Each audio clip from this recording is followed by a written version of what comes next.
You're listening to The Rich Life Revolution with me, Michelle Cooper. My mission is to empower you to step into your next level of wealthy. You'll hear all the deets, a little bit of inspiration, and real life takeaways so that you can create your own rich life revolution. Let's dig in. So let's talk about conscious versus unconscious manifesting. What does that mean? What does that look like? What exactly are we talking about when we say conscious versus unconscious manifesting? Well, the first thing, the foundation of the ideas around manifesting was what I believe is that we are always manifesting. Every moment of the day, every moment of our lives, we are manifesting our reality, and that is based on our beliefs and what we feel we are worthy of and what is possible for us. So we can either be conscious manifestors, meaning that we are intentional and we're conscious of our beliefs and our thinking and what we want to experience in our life, our lived experience, or we're unconscious manifestors, which would mean that we are just going about the day thinking, well, this is just how life is. This is just how it is. Well, you get what you get. And that's not true. That's one of the biggest fallacies of our world, our lives. So let's dive into this topic because it's a big topic, and it starts with understanding a little bit more about how our brain works, our conscious brain, our subconscious brain, and its influence over reality. So it's often said that the mind is the soul's most powerful tool. We can use it to fulfill our dreams or to limit us and keep us stuck where we are. When I think about the conscious and the subconscious mind, it's like the image of the iceberg. So you see the image of the iceberg, let's call it 5% of it is sitting above the water. That's our conscious mind. That has influence over our reality. That is what we're aware of. And 95% of what's going on in our mind is our subconscious mind. And that has influence over 90% of our reality. And we're not even aware of it most of the time. That's our programming. That's our conditioning. And then we have our analytical mind, which often is referred to as the gatekeeper, or it can often be called the critical faculty. This is that kind of blend, that connection point between the conscious and the subconscious. So the critical faculty is, it's what I call your bullshit meter. But it's where we can go, oh, well, I'm going to create a new belief that, a gazillion dollars flows to me. But my critical faculty is going to call bullshit on that because that's not my lived experience. So learning to bypass our critical faculty is a key to our success. And so how do we do that? Well, the ego keeps the critical faculty so strong. That's how it is so impactful in our lives. And it's why change is so hard. But by leaning into our higher self, into our intuition and our creativity, we can remove the ego, which weakens that critical faculty. The conscious mind is where we have free will. And it's also where we choose our story. And the subconscious mind is where all our programming and our conditioning lives. So the subconscious mind craves homeostasis. It craves security, and it will resist change. The subconscious mind just wants us to be safe, to stay where we are. It just wants what it wants, where it's at, and what it knows. So if we break down the subconscious mind and the conscious mind, I'll start with the conscious mind. The conscious mind comes into operation after the critical faculty is installed, which is around the age of 7. Around the age of 7, we begin to be able to call bullshit on things. I don't believe that. A kid will just say, no. That's the critical faculty kicking into gear. The conscious mind is the prefrontal cortex, It's the cortical part of your brain. It's the logical and the thinking part. It controls willpower. It's everything that you're aware of. Everything that you're aware of is in your conscious mind. It has zero access to your intuition. It rests only when you are asleep. Very logical. It's very reasonable. It can create a lot of complexity. It can think through short-term discomfort that leads to long-term pleasure. It can actually logically think through that process. Like I'm going to get up and go to the gym right now, even though this sucks, this short-term comfort, because I know after I finish that class, I'll feel so much better. That's your conscious mind. It plans for the future and it analyzes the past. The subconscious mind, on the other hand, is our primitive mind. It's our primitive brain. It's that reptilian part of the brain. Our subconscious mind is programmed heavily up to the age of 7. It sets our perception of the world, and it's responsible for our beliefs, our fears. It has no connection to logic or reason. This is why we can be scared of something that isn't even logical. I had this experience recently when I was in Kenya. I don't like crunchy bugs, so beetles, those kind of things. I'm scared of them. I don't like them. I don't want to be around them. And this giant bug flew from somewhere and landed on the floor and made this noise. And I'm like, oh my God, my friend Naomi was like, what was that? And it's this huge beetle. But the guy who worked there just picked it up. He's like, it doesn't bite. There's nothing to be scared of. I'm like, it doesn't matter. I still don't want it around me. But there's no threat. It can't do anything. It doesn't bite you. It doesn't do anything. It's just a beetle. So there's no reason, there's no logic to be scared of it. That's your subconscious mind. Your subconscious mind is part of your limbic system, and it lives in your values. It handles your kind of unconscious bodily functions, breathing, blood supply, all of those kind of digestion. Like you don't have to sit there and think, oh, I'm going to digest some food now. It just happens. It's our cellular memory. So it records trauma. It operates in our dream state. It's the bridge between the conscious mind and the superconscious, which is, God, source, the universe, whatever it is for you. We definitely manifest from the subconscious, even though we may use part of the conscious mind in that process, but most of it is coming from our subconscious. It never rests. It's way faster than the conscious mind. It doesn't know the difference between reality and imagination. That's why visualization is so important in the subconscious mind. And it only operates in the present moment. Whatever the conditioning is now. This is a now situation. It's not actually this thing that happened to you in the past when you were 5 years old. It's now. It's happening right now. That's how it sees. And it holds your identity. This is who you are. So anxiety comes from the subconscious mind, because when you're worrying about not having enough money to pay your bills, for example, not having enough money next week, it actually thinks it's happening right now. It never rests, right? Everything is in the now. So anxiety comes directly from the subconscious mind. Now I mentioned the superconscious, right? Which is God, universe, source, higher self. The superconscious is that cosmic mind. It's your intuition. It's your higher self. It's your spiritual connection. Is actually the strongest connection point to your soul, to your most authentic self.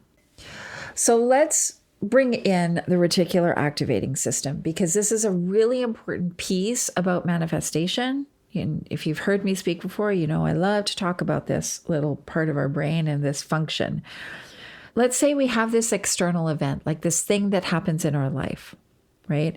And we experience this event in our lives through our 5 senses. And at the same time, our brains are filtering. I think the latest study said 2.3 billion bits of information per second. There is a lot that your brain is filtering. It filters through the reticular activating system, or the RAS as it's known. So our brain has to find a way to filter out what's important to us, because we can't take in 2.3 billion bits of information, right? We would go crazy. So our reticular activating system filters our experiences through what we designate as being important.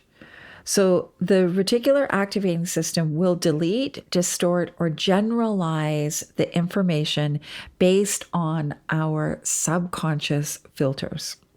Our subconscious filters are beliefs, their values, identity, our memories, our past decision, our language, our mood, and our location and time.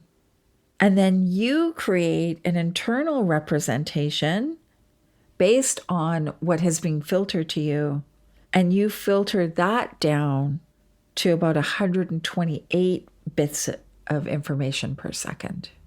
So this is why if you have decided that hot pink is your color, you're going to see hot pink because your brain's like, oh, hot pink is really important to Michelle because she keeps talking about it.